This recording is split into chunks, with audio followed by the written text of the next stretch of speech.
আসসালামু আলাইকুম এভরিওয়ান, সবাই কেমন আছেন? আশা করি খুব ভালো আছেন। তো আমরাও আলহামদুলিল্লাহ খুব ভালো আছি। তো এখন বাজে সকাল 11টা থেকে ভিডিওটি স্টার্ট করেছি। দেখুন বাইরে মুষলধারে বৃষ্টি পড়তেছে। আর ওই যে দূরে দেখতে পাচ্ছেন বাবুরা যে ছাদে যে মজা করছে, বৃষ্টিতে গোসল করতেছে। তো তাই ভাবলাম একটু বৃষ্টিটা আপনাদের সাথে শেয়ার করি। আমি বৃষ্টি খুবই পছন্দ করি। তো চলুন কাজে ফেরা যাক। আর এই যে দেখুন রান্নাঘরের কি হাল হয়েছে।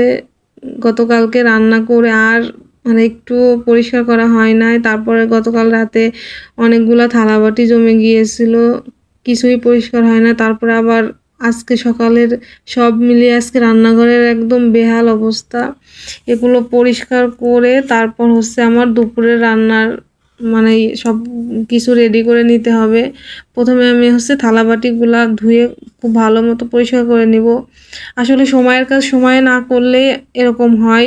বেশি কাজ জমিয়ে রাখলে যে এখন না পরে করবো, এভাবে পরে করতে করতে যে কতটা কাজ জমে যায়, তখন আর একটু ভালো লাগে না। এই জন্য সময়ের কাজ সময়ে করলে কি হয়, অল্প অল্প কাজ জমে, করতেও আমাদের খুব সুবিধা হয়।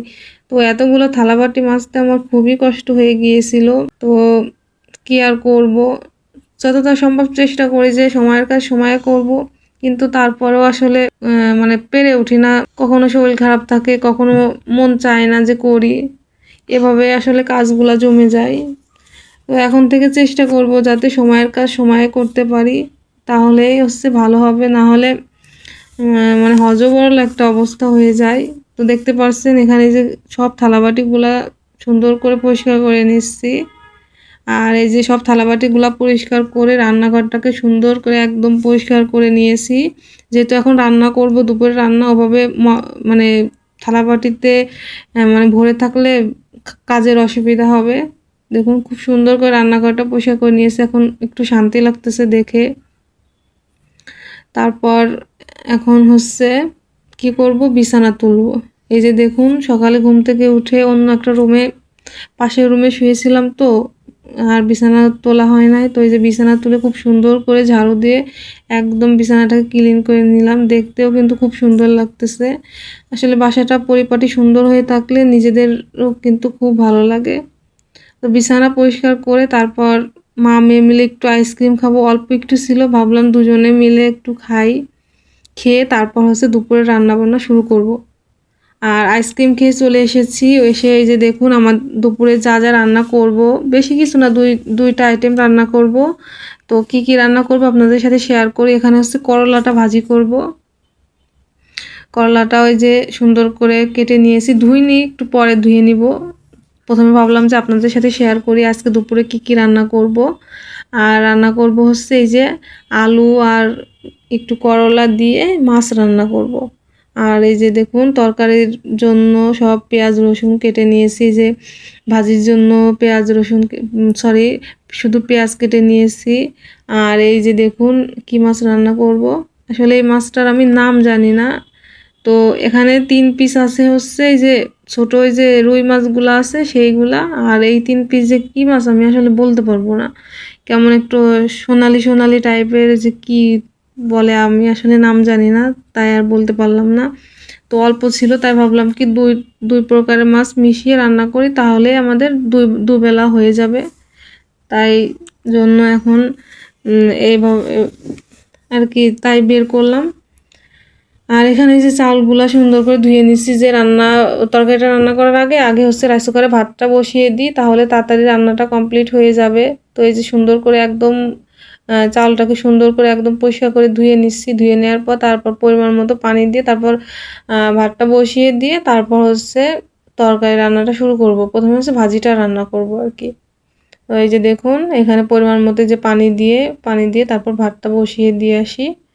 ভাতটা বসিয়ে দিয়ে তারপর তরকারি রান্নাটা শুরু করব। এই যে এখানে কড়াইটাও বসিয়ে দিয়েছি।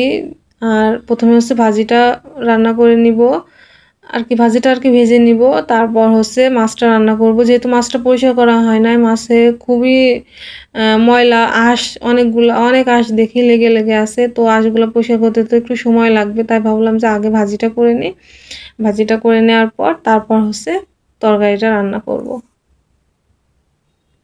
এই যে তেলটাও এখানে গরম হয়ে গিয়েছে। আর এটা হচ্ছে আমার ভাইরাল কড়াই, এই কড়াই ছাড়া তো আমি রান্না করে একটু মজা পাই না আর কি।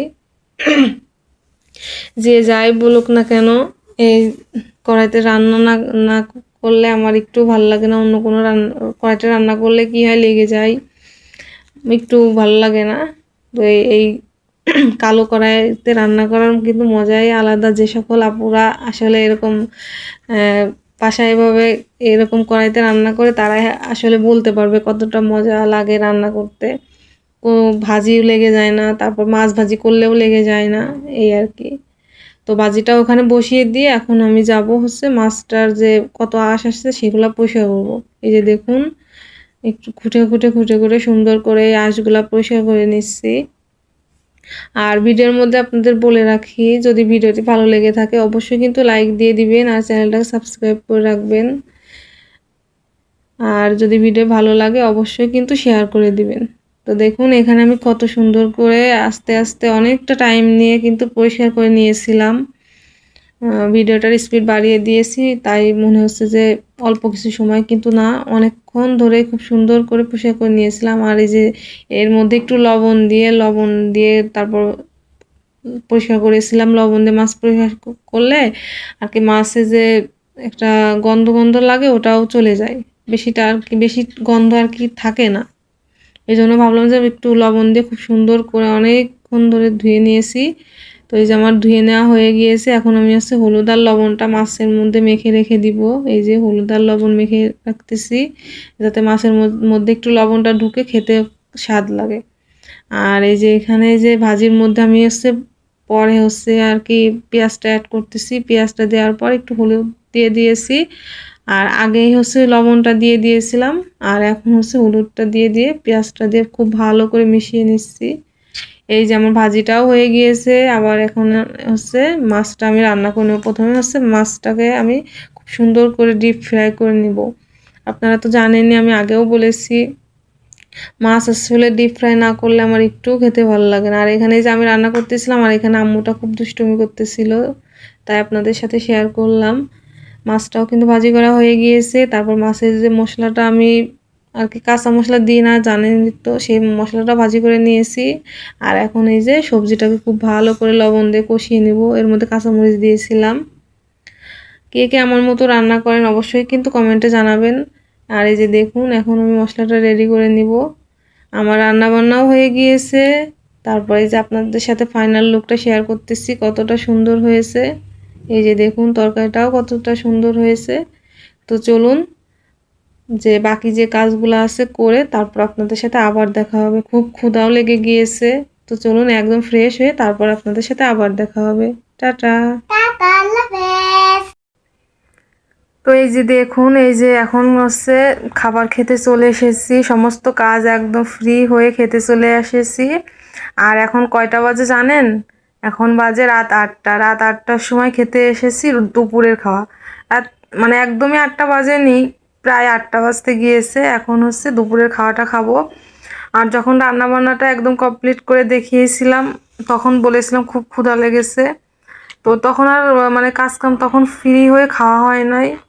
একদমই তখন এতটা শরীর খারাপ করেছিল যে ঘুমিয়ে পড়েছিলাম। তারপর উঠে সমস্ত সব কাজ করে ফ্রি হয়ে একদম ফ্রেশ হয়ে এখন খেতে এসেছি। এজন্যই আর কি লেট হয়ে গিয়েছে। তো ক্ষুধায় আর একটু কথা বলতে পারতেছিলাম না তখন।